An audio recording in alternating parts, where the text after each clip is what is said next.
wonderful history here in the area. I went to and graduated from Stanford in 1995, quite some time ago. Full-blooded American Indian, quarter San Felipe Pueblo, 1/4 Isleta Pueblo, and half Navajo. Born and raised in Albuquerque, New Mexico. Somehow found my way to Stanford, which was kind of an unconventional route. Started a property just like this, a small public access facility. I fell in love with the game at the age of 6. Couldn't afford to play, so when I was 9, I waited in the parking lot, just like out here, waited for the pro one night and asked him for a job, and just said, don't have to pay me. I was a really bad negotiator. I've since learned a few things, and just give me a chance to practice. And so from the time I was 9 to the time I was 17, I worked at the golf course, initially starting out cleaning bathrooms, sweeping, picking up range baskets. When, I don't know if those of us remember, you used to have to get a bucket of balls in the pro shop and carry it out to the range and then hit.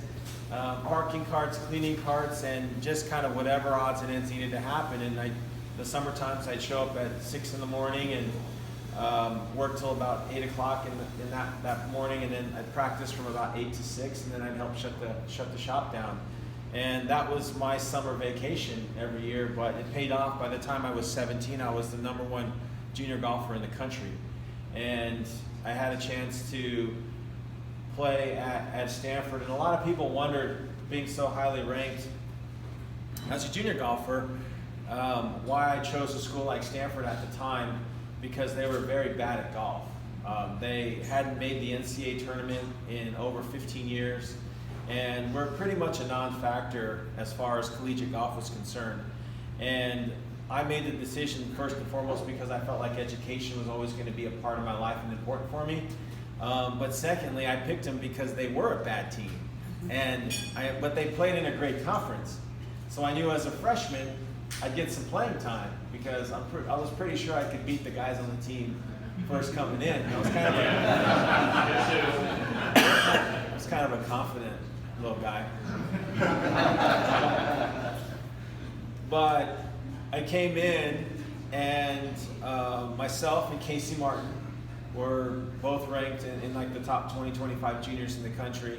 We came in and we helped sort of rejuvenate the program. We qualified for the NCAA tournament our freshman year. Our sophomore year, we finished 9th in the finals, and then our junior year, we went on to win the NCAA championship. And I set the scoring record that week and shot 62, 10 under in the second round, which helped get our team in a position to win. 10 birdies, no bogeys. And that kind of propelled us to that championship. And so that particular team in 1994, we had 4 juniors and 1 senior. And in typical college golf lineups, you rank your best player, and your 5th player is your worst player. Well, our 5th player was our senior.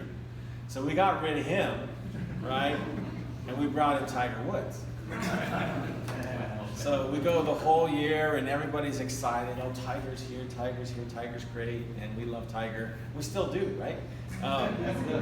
And we go through the whole year. It was us and Oklahoma State ranked 1 and 2 all year, and we ended up at the NCAA finals in a playoff to win our 2nd national championship.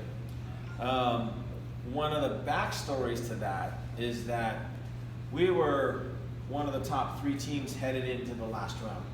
So we were teed off in the last grouping of teams. Well, Oklahoma State was playing so bad that they teed off about 2 hours before us.